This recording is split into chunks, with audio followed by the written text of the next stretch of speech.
For today's podcast episode, I would love to welcome Sohini Bhattacharya. We go back now quite a long way. It must be 2000 and either 8 or 2010. It's when you were still director of Ashoka, right? I'm super honored and happy that you've agreed to be a guest on this podcast and really looking forward to hearing your thoughts on the future of funding. But to start with, I'd like to pass it back to you, give you a chance to tell us a little bit about your background, what you're doing now, and anything exciting on the cards in the near future. Thank you, Rizwan. It's always a pleasure to talk to you. And yes, I think we met around 2009 when I was still at Ashoka. Actually, I've been in this sector now for 30 plus years. And most of those 30 years, I worked on issues of women and girls, and I've always had the issues of women and girls at my heart. So even when I was working with Ashoka for 10 years on institution building, I wanted to bring in more women social entrepreneurs into the fellowship. And do you know that even after so many years, Ashoka still has about 33% of women social entrepreneurs in their network, which is a shame. Is that it? Yes. Wow. So, yes, that's what I have been doing. And over the last 14 years, I've been part of this amazing organization called Breakthrough, where we've been working with young girls and boys and others to shift gender norms at a community level so that girls grow up with more agency, girls and boys do not accept violence in their lives, and girls can grow into their full potential. We've been using media, leadership strategies, and community mobilization as our tactics. And over the last 3 or 4 years, we've created a systems change model within the education system. So I stepped down from that organization this January after 14 long years, and I handed it over to a colleague who I've been working with for the past 6 years, and I've been building her up as the leader for the last 1.5 years. So currently, I'm working as an independent consultant. I'm working to actually build something called the Accelerator for shifting gender norms through education to build the field for shifting gender norms. So that's my work currently. And I'm very excited to be talking to you this morning. Yeah, that's fascinating because that means that you've got quite a wide range of experience, exposure, and insight actually into the different facets of financing. There would have been intermediary financing via Ashoka at some point, and then there's the direct raising money to deal with these social issues at Breakthrough. And then presumably now, as part of that collective, there's a whole other lens or whole other facet on how you finance or raise money for that kind of work. This would be a good time for us to start with the practices that you've found to be particularly helpful. See, most of us in the social entrepreneurship field are trying to deal with wicked problems that does not really have a short-term solution. If you look at my work on gender equality, it doesn't have a short-term solution. You can move certain indicators over short terms, but really changing norms takes anything between 5 to 7 years, being with the community for that long.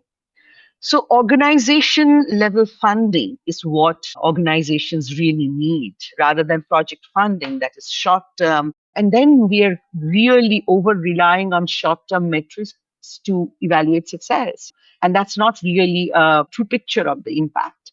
So, continuous adaptation and learning over the long term can help you get to the right impact at the right time. And that's why we need organizational level funding rather than just project funding. One of the examples that comes to my mind is a funding that we raised a few years ago from Azim Premji Foundation, one of the largest foundations in India. There was a very dynamic and visionary leader who was really directing things at Azim Premji Philanthropic Initiative at that point of time. And his idea was based on the premise that if you give organizations enough support to build up systems, people, and processes, then they will automatically reach their impact. So he gave us a very challenging impact, reaching 1 million adolescent girls over 5 years. And he promised to give us funding that would help us build our fundraising muscle so that we can raise funds from others to build our systems and processes and would actually build leadership and look after people. It was a game changing funding for us, really. And that really built up not just our ability to deliver programs at scale, but also the ability of the people, the leadership of the people. Those 4 to 5 years actually prepared us for our next level of scale by bringing in a systems change model. See, organizations cannot grow from small projects to a huge systems change model if in the middle there is no preparation time for them to be able to do things at scale. So, yeah, so that was a great example of how, by giving the organization core funding to look after itself and build its muscles, you can actually get to scale over a period of 5 years. So they gave you a 5-year funding. Yes. How much freedom did you have to deploy that money across the 5 years? I mean, it was all tied up to deliverables. So, in exact terms, there was very little freedom. But because it was a core funding for the organization and you're not managing just program budget lines, there was an ability to actually play within those buckets of funding. So, multi year unrestricted funding is the best option for any organization to produce impact and at scale. Even funds for multiple years and organization level funding is something that I will take anytime. Even if multi year funds are tied to program delivery, I will take that over short period of funds, 1 year, 2 years. 3 to 5 years is really what funding agencies should actually look forward to for supporting organizations. That should be the base Absolutely. commitment. A lot of the people I've spoken to, including myself, we always look at ideally just rolling funding, or why does it even end? The reality is, once you start supporting an organization, unless they've leveled up to a place where your financing is no longer relevant to them in terms of its size, for example, why would you stop funding them? Why are we even talking about 3 years and 5 years as a timeline? That's because we're just responding to a sectoral norm that funding is time limited instead of the fact that funding should be issue synchronized or issue related. If that issue is still in place and that organization is still delivering and your money is still size relevant, and I think size relevance matters because at a certain point, you might argue that, well, my $50,000 is no longer size relevant to this 2 million or 3 million organization, or my $2 million fund is no longer relevant to this $50 million organization. But the reality is, organizational overall operating costs and size are not skyrocketing at the same level as their value and impact. If your funding is large enough, there's an argument that says, why are we even talking about 5 years? But I agree with you. I think 5 years is the bare minimum to be helpful. So maybe we can explore that a little bit more. That's something that hasn't come up in other conversations too, which is, where do you see the difference in value between 3 years and 5 years? It seems similar, but it sounds like in reality it's not. So, what I have found is that if you have a 3 year project funding, that's time for us to actually build the project from an inception period to a place where you can start rolling it out very comfortably. So, a 3 year funding gives you that. Now, if you follow that up with another 3 year funding, then you are actually seeing results by the end of the fifth and the sixth year. So if you say this funding is for 2 cycles of 3 years each, that would be really a great one. Or if you say it's 5 years, 1 year just goes in understanding, setting up systems and processes, hiring people. I've seen, some of the fundings that we've received, people have given us a 0 year, which is just great. That 0 year is really the year when you build your muscle and your processes and systems to be able to deliver what you are asking for. Then it starts rolling from the first year. In those cases, the 0 year is really important. Tell me about the 0 year. That's an interesting one. I haven't come across that. So we received funding from IKEA Foundation in 2015 to actually ramp up our work in UP, which is one of the biggest, largest states in India, to reach 1 million adolescents over a period of 5 years. And they said you can take year one as actually a 0 year, which means we wouldn't expect you to start implementing the program to its fullest by the first year. We haven't worked with those kind of numbers. Before that, we would work with, let's say, 18,000, 20,000 adolescents. So we are going to 1 million and we promised impact for 100,000 adolescents, which was really large. So that 0 year helped you to hire people, experiment in small ways whether this program is going to work, set up systems and processes, set up a monitoring system, set up your baseline, set up your contextual analysis, all of that. And then the next 4 years was the implementing year one, year two, year three, year four. So it wasn't as if they were giving you extra money, but they were giving you extra time to build those muscles to deliver the program. I think that was fabulous. And the 5 year program showed really important results in shifting norms. A, because we were very well prepared, and B, because we had 5 years to actually implement and calculate the impact. That's a good example of a fund that did two really valuable things right? Not only that 5 year timeline, but they also had this concept of the first years, you just set everything up. I've seen that a lot of the projects that I've worked with sometimes reduce the pressure on the first year, but they don't eliminate it altogether. So you're still under pressure to have some delivery because it seems like their primary decision makers still want to see that something was done. And I think that's a key point, that big new things require foundations to be properly put in place. And that takes time to do. So if you can free up the pressure to start trying to get things done while setting up, you end up with a much more robust and competent delivery over the final time frame of that program. Absolutely. And it wasn't as if you were not doing anything in that 6 months or 1 year time, because you are doing your contextual analysis, you're doing your baseline, you're doing your work to hire a team, you're doing your work to really see whether the community is ready. You're doing lots of things that prepares you for a much better ability to deliver it. What you mean is a zero delivery year as compared to a 0 year. There's a zero delivery year, and then you have the 2 years or 3 years or 4 years of actual implementation where you are accountable for executional outcomes. Right. And that works really for large grants and a multi-year grant. It won't work for a short period of time or a small grant. And your argument anyway, or your point is that those short-term grants, in any event, they aren't that valuable. The very base design of a grant should be multi-year, essentially, right? Is what you're saying. Until and unless you want to do a short project yourself. So I want to do a convening, or I want to make a film, or I want to do something, small research for 1 year. Whereas we're really talking about delivery of impact. And typically these things are multi-year. Unless, of course, your program is only a short 9-month program or a 6-month program, then it's a new cohort every time. Even if your program is short, let's say every 9 months you run a program, then you spend 3 months looking for the money again.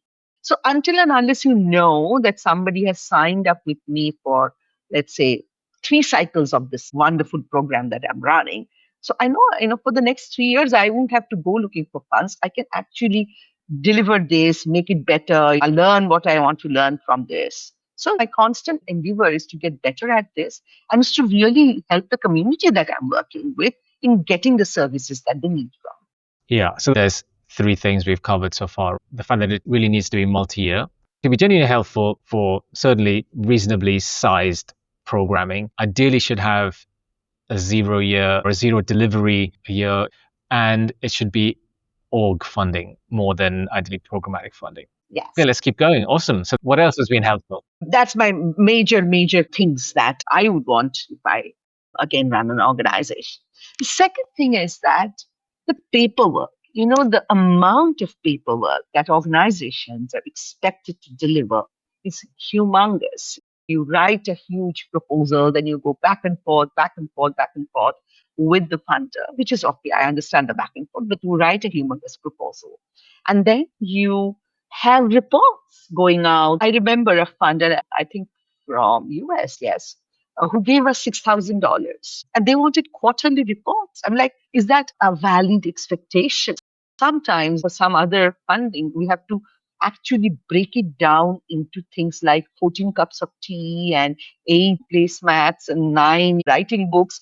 That is a nightmare, because very often it's social work with organ communities. Things don't go according to plan, and then you have to do it all over again. So those buckets should be large and overlapping.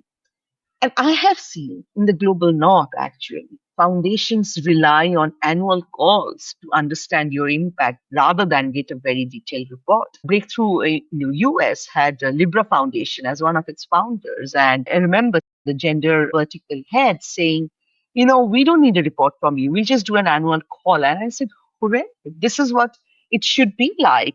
Unfortunately, nobody giving funding to global south organizations actually does that, but this builds trust between the funding agency and the grantee and minimizes the paperwork, which is a lot of headache for any nonprofit organization. That's one example. Minimum paperwork, a call to understand impact. But where we have had to really deliver a huge prospectus, for example, Co-Impact asked you for prospectus because it's a large amount of money you'll be handling over a long period of time. It's a systems change model.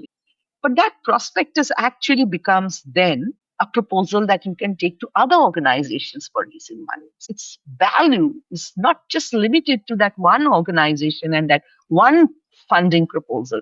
It can work for everyone. So, for example, and this is a story I love to tell because it shows what actually funders should do. At Breakthrough, we wrote the proposal for Co-Impact, and it was a systems change model, shifting norms within the government education system, which is always difficult in any country. I wanted to check back with long-term funders of ours called Echidna Devi. So I sent it to Erin, who was the managing director, and said, Erin, take a look at the proposal. Do you think it's all right? So she sent back the proposal and said, this is very good, but Sohini, why aren't we in it? Where is Echidna in this whole proposal? So we said, would you be interested? He said, yes, we'd be interested in coming in with some part of the money that you are raising. So with Co-Impact, you need to give them a total amount of money will be for the project. They will give you some part of it, and then the rest you'll have to raise. So I sent the same proposal back to Echidna, and Echidna gave us quite a large chunk of money for the systems change model.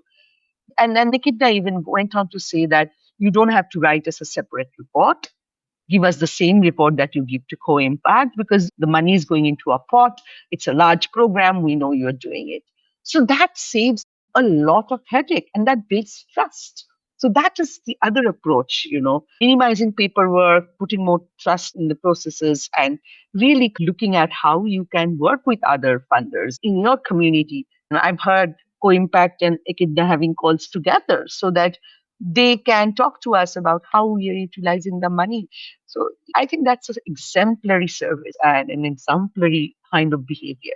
Yeah, it's really interesting, right? A healthy middle is almost saying, okay, well, there should just be really one broad plan that we put forward to the sector, and then everybody is able to utilize that plan to determine how they get involved in that delivery as compared to hyper specific applications. And similarly, the other way around with reporting, right? I feel like that expectation of comprehensiveness is fine, that you have a comprehensive organizational planning and strategy and direction, and then a comprehensive report.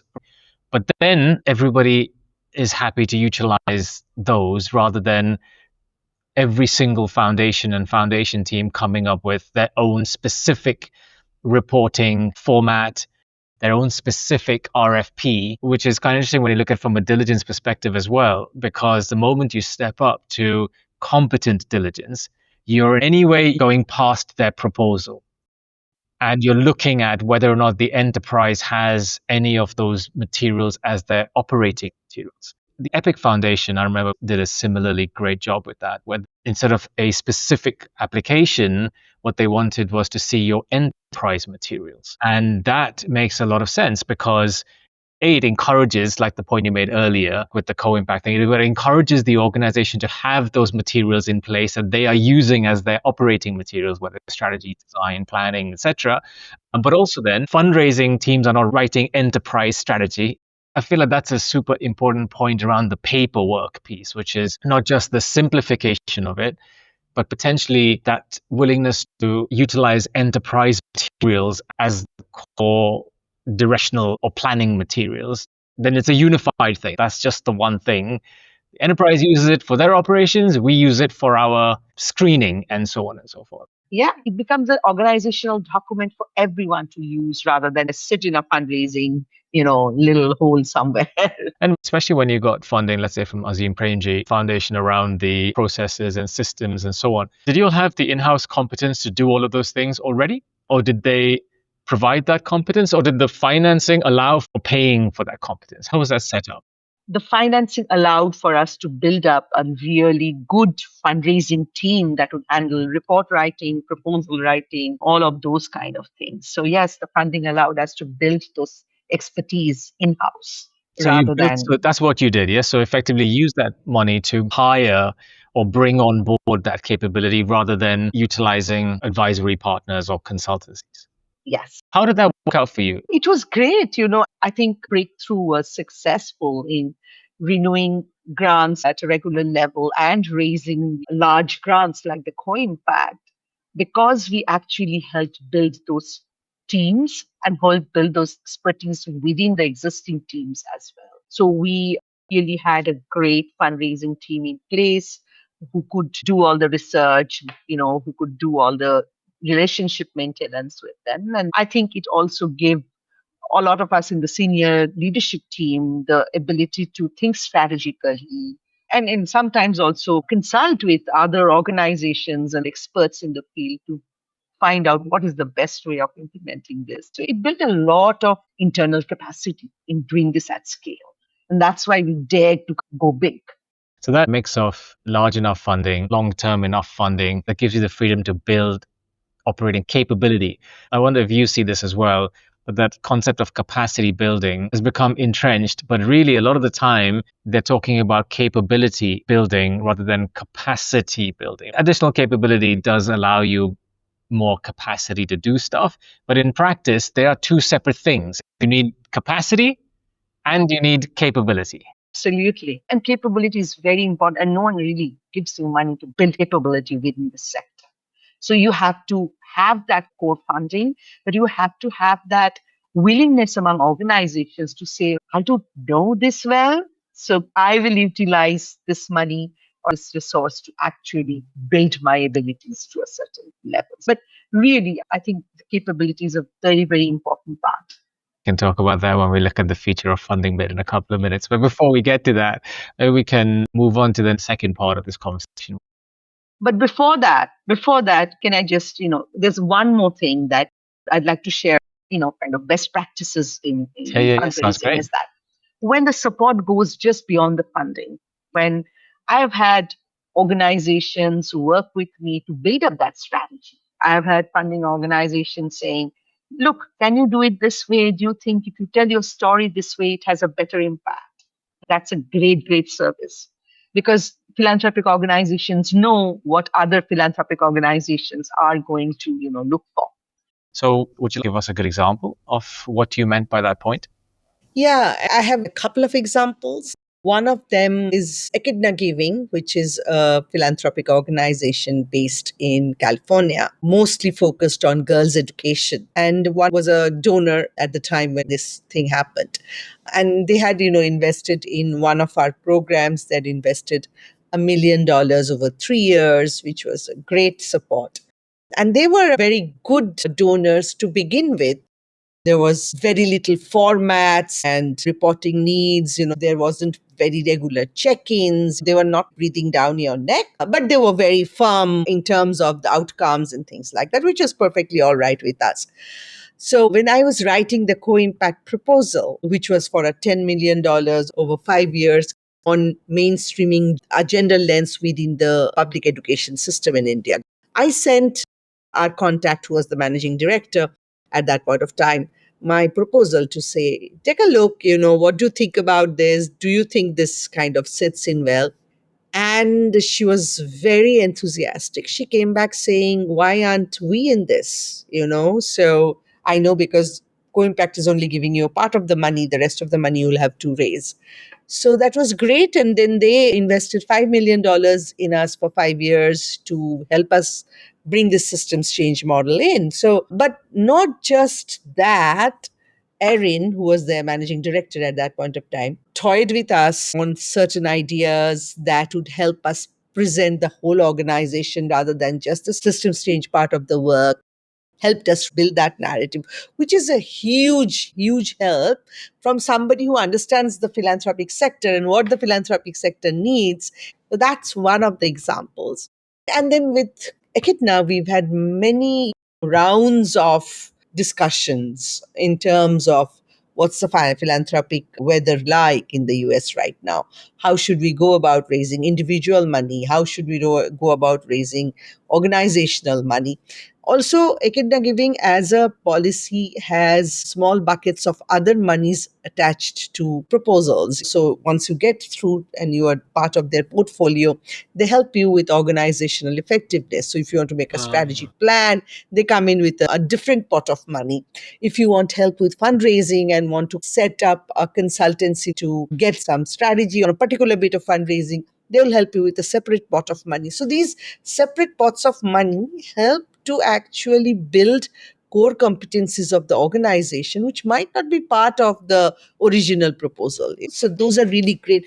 Packet Foundation also have an organizational effectiveness grant that grants you for either an OD or a strategic plan. The other is, of course, Co-Impact, whose whole approach is collaborative philanthropy, and they've been doing it. But they also make sure that their grantees are actually presented in front of funders that you might not be connected to or might not have access to. They provide speaking engagements, they provide conversations that you can be a part of, chances to speak at panels and other places with them. So I think those are great ways of introducing you to a set of people that you don't know, making sure you talk about your work amongst people who might have the funds to actually support your work. So those are really going beyond the grant. And I think those are much, much appreciated by organizations. Those are actually some powerful examples of how funders have a lot more value to add beyond money, particularly in terms of their networks and relationships within the philanthropic sector, which is fundamentally the big gap point for the nonprofit who's operating Yes. in another closed bubble, right, of other doers, because they are really two separate worlds sitting side by Yes. side. There isn't a good Common thread. overlap. Yeah, Yeah. and Yeah. there isn't even much visibility because a lot of funders don't make it easy to be contacted. They don't want to be Yeah. overwhelmed by requests, which is an interesting counterproductive model, right? Because you're setting up to be approached rather than going and finding. But at the same Yeah. time, you want to make it difficult to be found. So we're kind of Yes. in this slight catch-22 conundrum Yeah. Yeah. as doers. It's a tricky one, right? I think this is a good segue into unhelpful practices, which is that Yeah. if you're not looking to be approached, then you are cutting off a huge avenue of relevance, right? Because Yes. that it's not a bunch of irrelevant organizations selling rubbish contacting you like cold callers. These are Right. typically organizations that are already working on something valid and important that are looking for a financing partner of which they Right. would probably have recognized that overlap thematically. So the smart Absolutely. move would be to remain open and allocate the resourcing to be able to deal with that kind of input rather than find a way to block that input and then take all the onus on yourself to go looking. And then you end Yeah. up in a thing of, oh, well, if my partner knows of you, then I know of you. But if you don't happen to be within my network, then you're not valid. Yeah. And which is why you see a group of organizations getting funding over and over and over. That's where you have a very powerful snowball effect, right? Once somebody that's well recognized supports you, a lot of other people will support you not because you're any good or you have any impact. It's just, well, they're supporting, so we should support as well. So that's where storytelling also does play such a big role when it shouldn't. On the other hand, in gender or women's issues, I think funders have not been able to tell the stories of their grantees well because there is so much pushback on gender all over the world. I don't think people have been able to actually tell the story of fact of what happens if you push back against harmful gender norms or you prioritize gender norms. That story has not been told well. And I think there is a opportunity for funders to tell the stories of their graduates, showing that impact of what happens, if you really invest in women. So sometimes storytelling does have a good aspect of it. And sometimes, if you tell one story too many times, then, that one story kind of gets played over and over. There is, I feel, some trickiness in the framing of storytelling Right, because right, marketing is all about storytelling, and right. it can hide or can mask the fact that stuff What isn't is actually happening? either what is or what isn't actually happening. Yeah, and mostly, smaller organizations become a victim of that. They get overlooked or passed Exactly. by because nobody has told a great, fantastic story about them. The fact that these things have some complexities in them is a good jumping point into unhelpful practices that Right. increase those complexities and make it harder for nonprofits and leaders to deliver, to create impact, to maintain their mental equilibrium and stress levels and so on. So, what would you say are your top 3 or 5 most unhelpful practices that you've encountered in your career so far? One of the topmost is when management or people within the philanthropic organizations change. So I'm not taking names, but there was this really dynamic leader who came in a philanthropic organization in India some time back, and he developed this whole new hypothesis that if you support organizations with core things like people, like systems and processes, technological support, then automatically the program will take off and you'll be able to scale. So if you strengthen the core organization, your fundraising, a few organizations, including the organization I was then working with called Breakthrough, got what we call a scale up grant. It was a grant for the core development of the organization so that the organization can reach more people, more, scale, more impact. We all thought it was a really path breaking kind of a grant.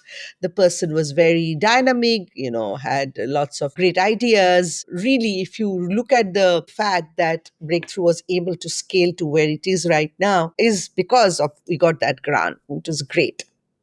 The person who was in charge shifted 6 months or 8 months into the grant, and the entire team changed. So, people that we had talked to, people that we had built the proposal with, were no longer in the system. And then there was radio silence from their end. We would send in reports every year. Nobody will comment on that report. We didn't even know whether those reports were read. In the end, we didn't even get the full money Really? promised to us.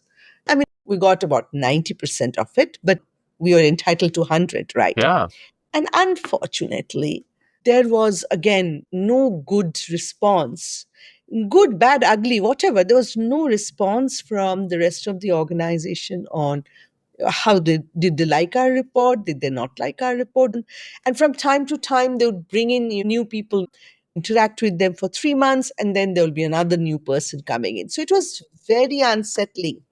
And in the end, they send us somebody to evaluate how the grant has gone, and a third party evaluation, which is okay. We did it was very good to do that evaluation. But then they send in a staff, one of their higher up staff, who came in, and there was an unbelievable meeting that happened in the organization. So we had our senior leadership team sitting around the table. This person comes in, and I think they were trying to say that we are not going to give you the last bit of money, because I think there was a certain technological platform that we built was more expensive than we had envisaged. And so they're saying, no, can only give you this bit of money, which is all right.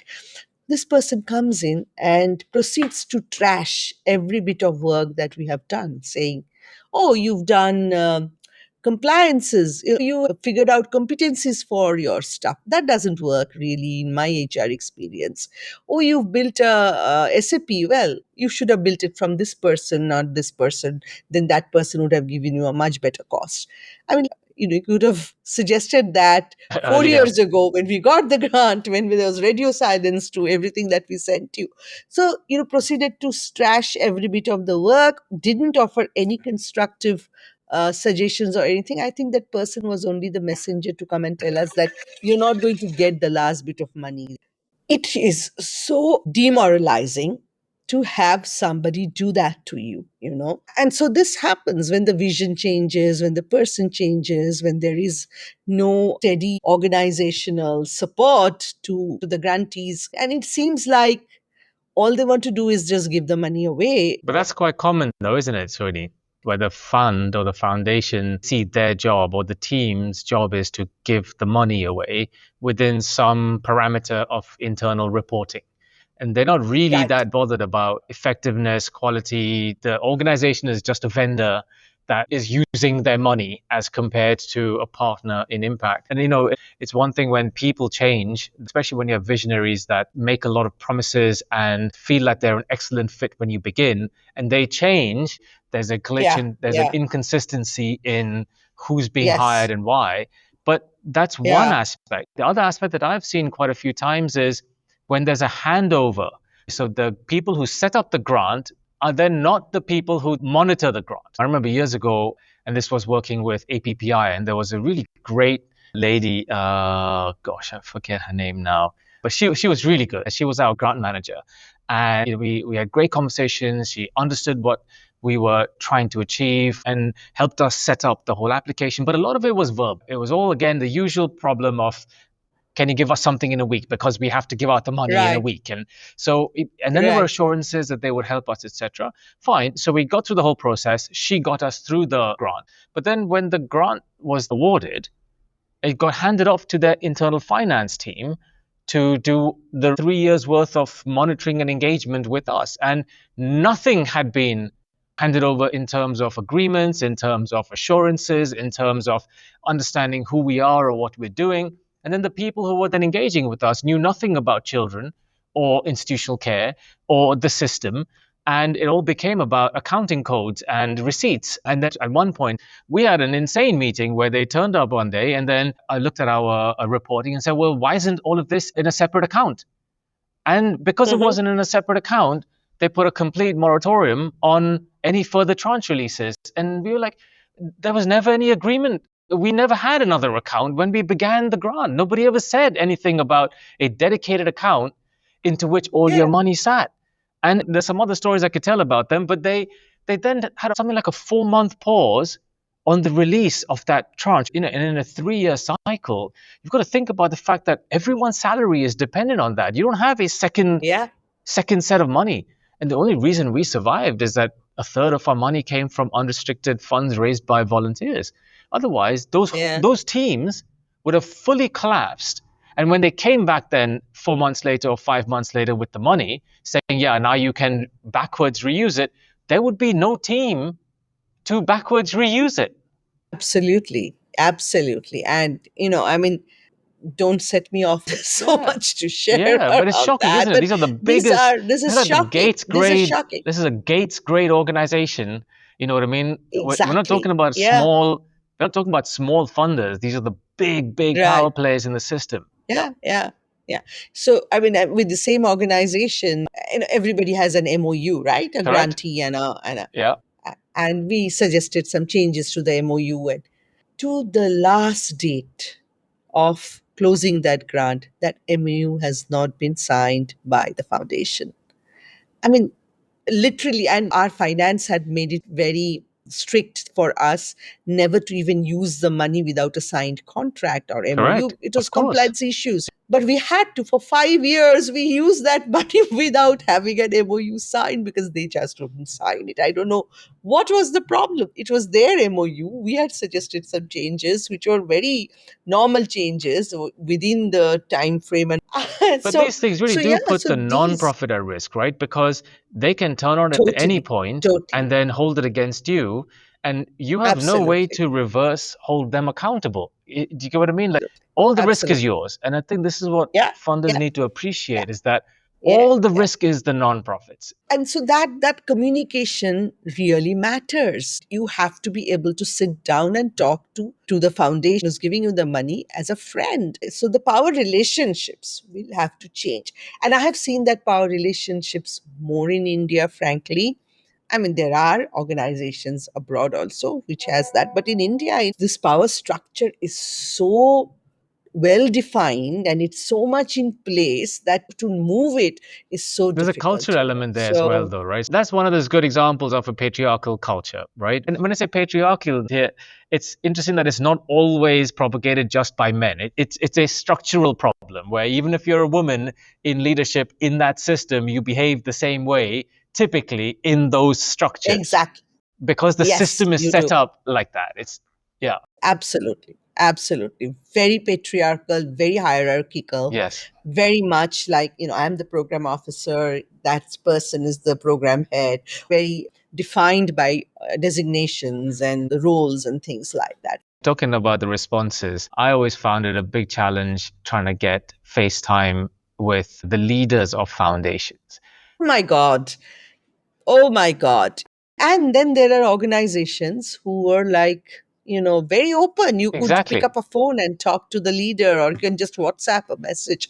And there are organizations where you've never, the same organization of whose stories I was telling you, 5 years, we never even knew who the head was actually. Yeah.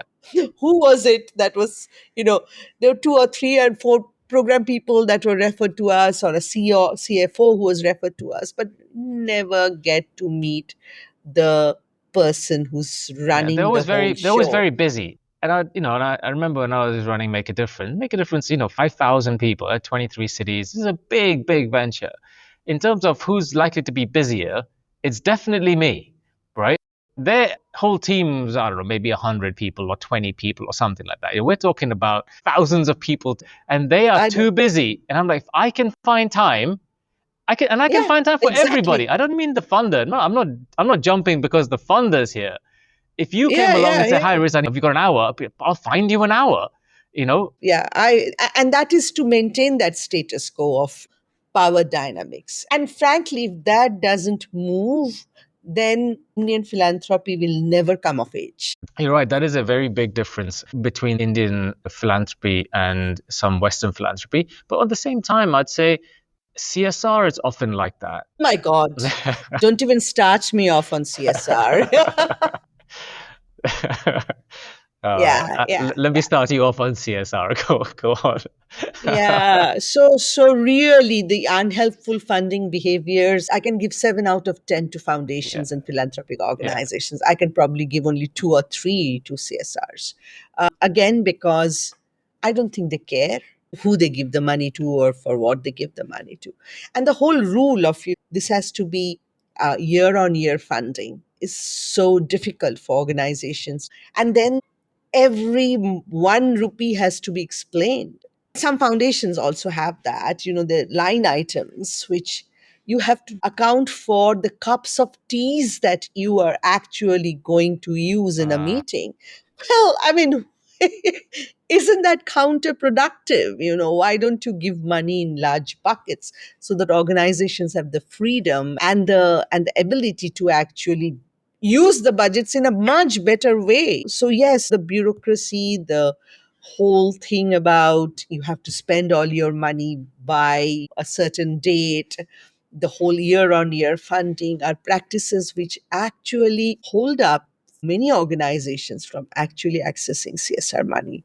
It is Tell me difficult more to do it. about your opinion on year-on-year funding. If organizations are working on really wicked problems, showing impact year on year can be difficult. You might be able to show impact every 3 years or every 4 years or whatever it is. You can reach numbers, but the impact actually comes at the end of a conscious period of time, right? It doesn't come automatically.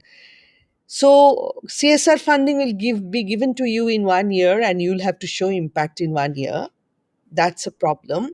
They always say that it's a 3 year funding that we are promising you, but it will come every year, which means it might not come next year, right? There's no guarantee. And I've known organizations who have gone through the problem. So you cannot really plan for a program for 3 years if you know the money is only going to be renewed each year with a separate contract. And sometimes what happens is that you have budgeted your work till 31st of March.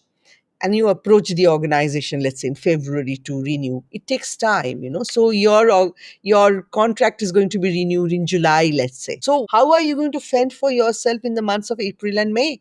A shortfall is a real So problem, isn't it? that shortfall is a real problem. People's salaries are tied to it. I cannot stop giving salaries just because And you my can't funding. double fund. And I think this is what people forget. It's not like you can have Yes. three funders funding the same program, and then if one takes a Yeah. while, you just use the other's money, and there's no surplus. Yeah. Yeah. It's double accounting is obviously frowned upon, and for good reason. Yes. Yeah, For good reason. I mean, if two organizations are funding the same program, they're funding different parts of it, absolutely. right? I cannot pull in money from one and say, okay, I'll cover it for this. So I have to dip into my reserve, I have to dip into my unrestricted funding and spend that really hard earned money on something that was automatically part of. That this model is heavily reliant on the fact that you have a reserve of Yes. unrestricted money, but the model does not Yes. provide unrestricted money. No, it doesn't. So if that model is basically leaning on something that it explicitly does not support, which is very interesting because if everybody provided money in this restricted way, how would anybody have a reserve? How would you have the Yeah. 6 month, Yeah. 3 month, Yeah. or 9 month runway that they are expecting as a condition of approving your money? Absolutely. And the other thing is that CSR funding will not pay for research or evaluation. But without evaluation, how am I going to show the impact? They want the impact, they want to be able to show that impact, but they will not fund M&E. So this is not funding that considers you as a partner or a collaborator. It considers you as a alien entity coming from some another world where you are out to get their money only. So that whole feeling of trust is not there. Yeah, it's an antagonistic approach where you're not being seen as a brother or a sister in that venture. You're being seen as a potential enemy in that flow. You're here to take my stuff, Yeah. as compared to We are all in this together. Yeah. it's not even a 50-50 balance because money can't achieve anything without doers, but doers Yes. can achieve a lot without money.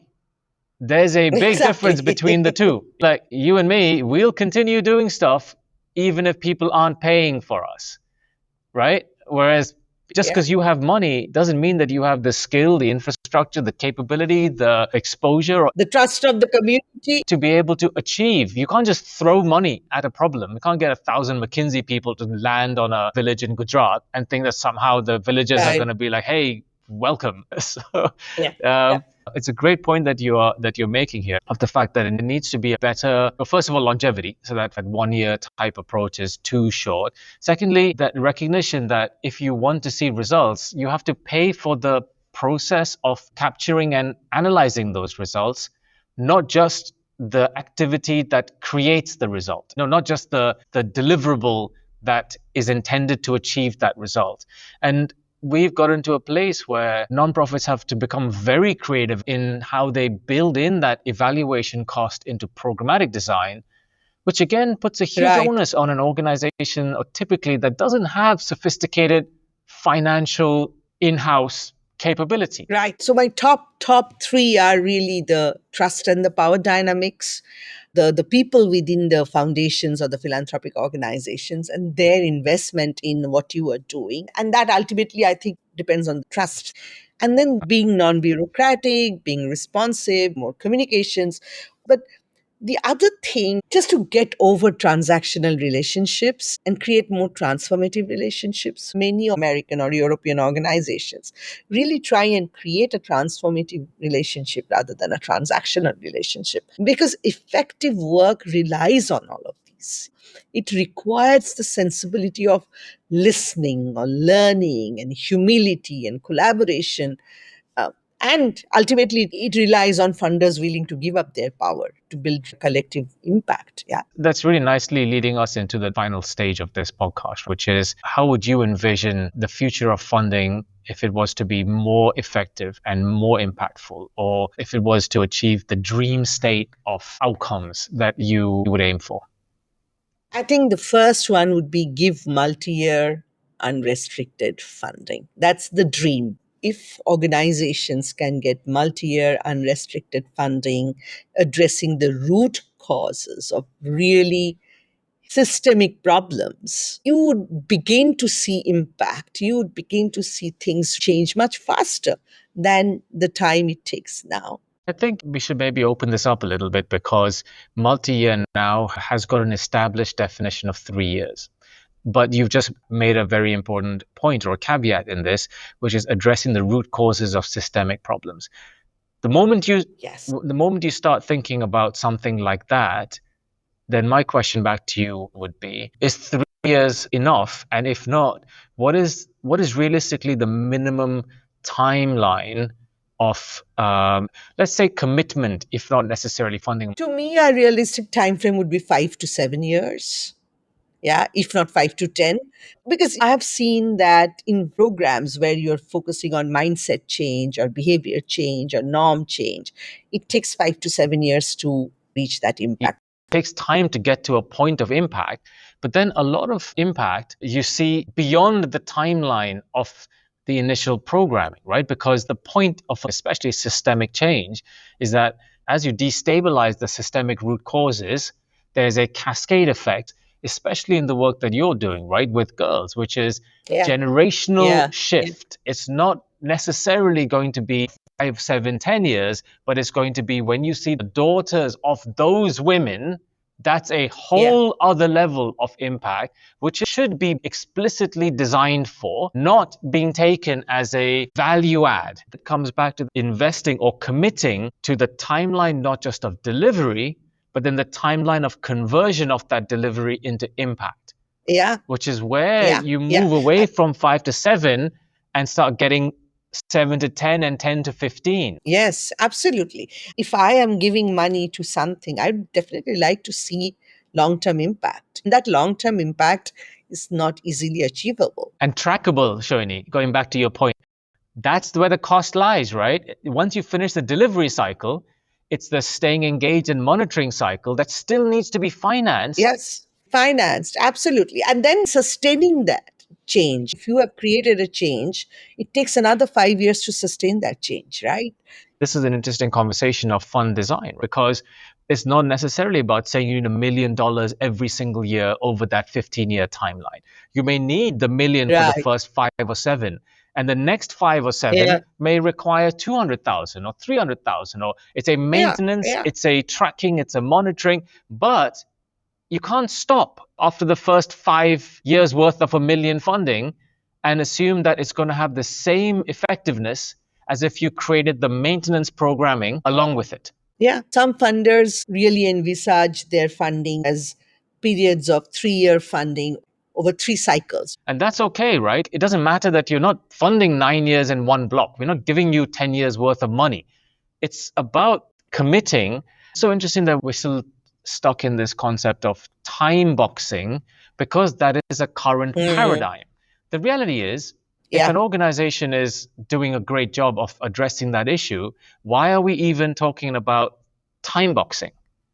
We are both in the goal of trying to eradicate or transform that issue to a collective vision of outcome. Why Yeah. are we talking about 3 years or 9 years? Or why are we suggesting that 15 years is too long to support an organization? It's just a partnership to an end.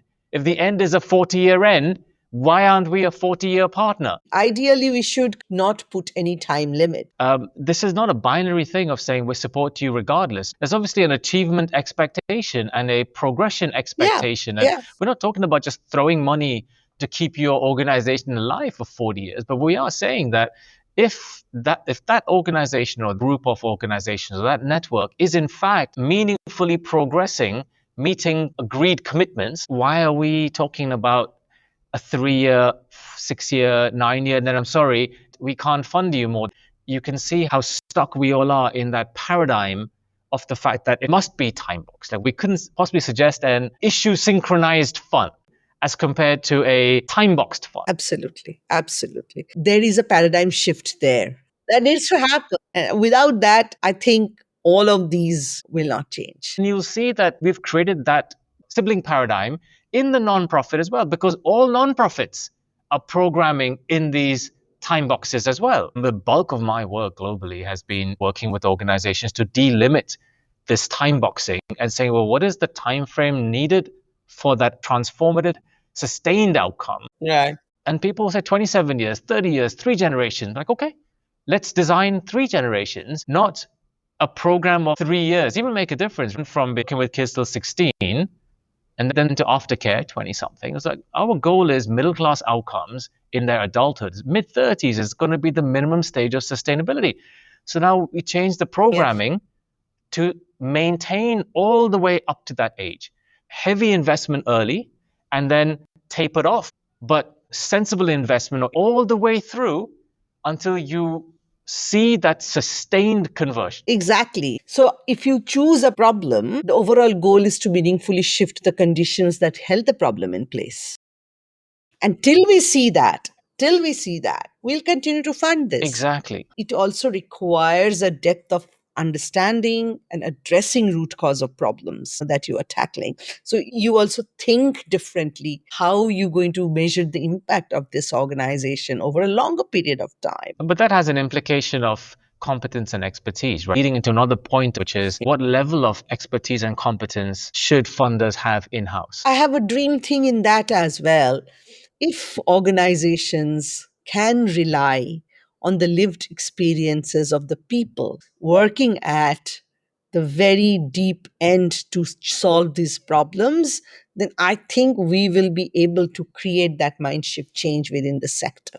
But it would be amazing if you could rely on nonprofit leadership to understand social impact, not hire consultants and academic researchers. They have their own place and they can bring you data, but the actual lived experiences add the nonprofit leadership. Exposure is the only thing. I learned this in my teens, which is why I never relied on cleverness. I'll never be Yeah. smart enough to figure out counterintuitive things. These realities are nuanced in a way that there's no logic that you can tease out by looking at it Yeah. from an outside perspective. You have to live it, and then it's not that difficult. Then you can see the dynamics, where they came from, what's keeping them in place and where they're going. Right. And that goes back Right. to a paradigm piece of where we're accepting the fact that the funding team or the funders team doesn't have this. Why Right. are we not talking about the fact that the foundation team should be fundamentally made up of people with a mix of both those that have lived those issues and have addressed those issues? It's like hiring you to be there in a foundation or a fund because of all of your time with Breakthrough versus using a consultant. What's your view on that? I think people with programming experience have a much better view of the problem and the solution and the community. I would urge philanthropic organizations to hire people like that to be able to make much more effective decisions on how money is to How be often have given. you seen it in your experience? What would you say? Very, Which is amazing. very It's little. Yeah. amazing to me that you have millions of practitioners to pick from, and somehow you Yeah. manage to pick people outside of that bucket altogether. Yes. And it's not like Yes. every Yes. practitioner Yeah. is tied to their organizations for life. Right. And I know of organizations who have hired former founders and CEOs and they've done great. But most of the time you hire people who are from the finance background or from a marketing MBA background or other backgrounds to do this kind of philanthropic thing, thinking only about the financial side of it. Again, I'm saying that, lift yourself up beyond the transactional relationship into a more transformative one, and then the changes will be actually So we've got enormous. three really valuable points on that future of funding. You started with that shift from the transactional to the transformative in terms of how you trust, listen to, learn from your nonprofit partners, the timeline of funds, a paradigm shift or change in understanding timelining and time boxing of funding, and whether you synchronize it to the issue timelines or whether you look at it as repeat termed funding. And then the last one we're talking about is again a paradigm shift in who you rely on, or realistically who you are hiring into your teams to ensure that your foundation already contains that sectoral expertise or that issue expertise, instead of you having the barrier problem of getting it from someone else trying to understand it within your limited frame of reference, which is always very difficult. Is there anything else in your future of funding vision? I have two or three more, but I don't know whether we have the time. But I'll be quick. One of the things is investing in capacity building. You cannot just give programmatic money and expect the organization to do all these wonderful things just like that. You have to build people. Nonprofits need to build a set of capacities, either in their organization or through their partners, bring collective strength and sustainability to their work. Now, if I do not develop the capacity of the people or the systems and processes in the organization to be able to do that, your good idea is not going to go far. Yeah. So do not put restrictions on overhead costs, and please invest in capacity building of staff within a nonprofit organization. Just to expand that a little bit, what's your view on what constitutes effective capability building? I think building the nonprofit's ability to raise more money. Why can't we, instead of competitive processes, make it a more collaborative process? Can we teach people how to approach funders, how to approach other partners, how to look at more collaborative funding processes, and build people's capacity to be able to do that? And even in programming, people need to relearn refreshers on their skills. If I am a trainer, I need to learn new skills to be able to do that. But organizations cannot focus on that because they do not have the money to send you to a refresher programs. So these are the things that we lack in the nonprofit sector. In a corporate sector, you'll see there are regular trainings, people are sent for this, people are sent for that. Here, it becomes such a pain point that if I want to really send somebody for a fantastic MEL workshop that I know happens, I don't have the money. I have to go begging, ask them for discounts, which they often cannot give, or look at my reserve fund to pay for that. So let's focus on capacity building. That would help the nonprofit to get out of one funding cycle into another, or from being only supported by one funding organization to have others. That would also help the funding organization to see that, yes, there are other organizations who are interested in funding that organization. So I think capacity building or capability building is a big thing. That whole funding thing is currently a high difficulty problem. And maybe there's a future of funding vision where the funders themselves play a role in either reducing the difficulty level so the barrier of access is lower, or take the onus to go do that fundraising for their portfolio organization. Epic, that French foundation, used to do a good job of that. They would get into their portfolio, but then they would go out there and find funding partners for you and raise money for you.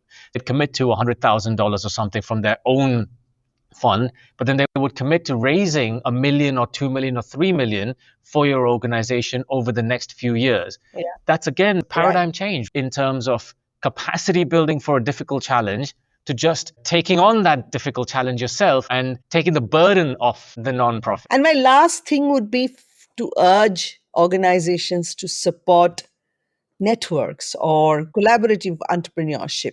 I'm working to actually build something called the Accelerator for Shifting Gender Norms Through Education, a collaborative of about 12 organizations across the global south to build the field for education to start shifting gender norms. I guess in the context of this cohort, the fact that you're operating as an intermediary essentially means you are operating in a way that a funder should be operating. So although you are still raising that money, you are applying practices that a funder could apply directly if they wanted to. So there's a design principle there, which is the involvement of the portfolio cohort itself in how that money gets utilized. It's almost like you do the diligence, you select a portfolio or a pool of organizations that you feel are appropriately capable of achieving that outcome. Then you make a pool of financing available, and then they become the decision makers around what happens with that money and how it gets utilized for building the field. That's actually a very interesting potential model of how funding could operate, especially large field building funding. All right. Let me close up at my end and say that was brilliant. Thank you so much, Sohini, for your time today. Thank you. Thank you. This was great. It was, we are very cathartic to talk about all of these things. I really appreciate it. Thanks so much for all your time and your insights. And I really hope that this proves to be valuable for funders all around the world.